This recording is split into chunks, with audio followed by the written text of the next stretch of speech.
Here's a military legend that will give you some chills. Okay, so I have never been much of a Reddit guy but have recently gotten on it out of interest of these isolated staircases found 30 or 40 miles in the woods.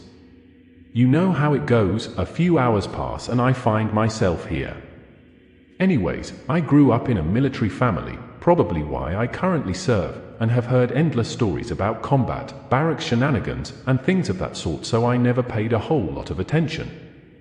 One night my uncle told me a story I'd have a hard time forgetting. I realized this was because you never hear of ghost stories in the military. So here it goes. One night around 3 a.m. an MP sits alone at one of the back gates of a small National Guard post in Mississippi. It was cold outside, so he sat inside of his guard box with a small space heater and a cup of coffee. He would have to radio in every hour or so in order to let his command know that he was okay and nothing had occurred throughout the night. As he sat alone reading a book, he heard a small wail coming from a few hundred yards up the gravel road he was posted at. It was too dark to see that far, so he left the inside of his guard box to get a better look. At this point he was startled because the scream sounded like something out of a horror film, deep and sorrowful. To his surprise, after staring into the darkness for a moment, a young woman appears. She was covered in blood and limping down the road. Still distraught and screaming, she makes her way closer and closer to him. At this point the soldier takes off in her direction in order to provide her any medical aid he could. Once they meet, she starts screaming that she had a wreck a ways up the road and her child was in the car.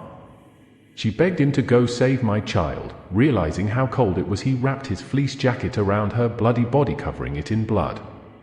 He placed her back in the guard box and took off in a sprint down the road. He arrived to find a car flipped upside down and a small child unharmed and crying in the back. Once he removed the child and laid him on the road, he went to check if anyone else was in the car. When he arrived back at the car, he couldn't believe what he saw. The woman from before, bloody and dead in the front seat, still strapped in. He removed her from the car and checked her pulse. She was gone. He grabbed the child and hurried back to the guard box in order to radio up to his unit. Upon his arrival, he finds his fleece jacket laying on the ground outside the box without a trace of blood on it. Hope you'll enjoyed this. It definitely gave me some chills when I heard it. People always associate ghosts with evil and negativity, but in this case it just seemed like the mom's unfinished business was simply to save her child and had no need to roam the earth once that was finished.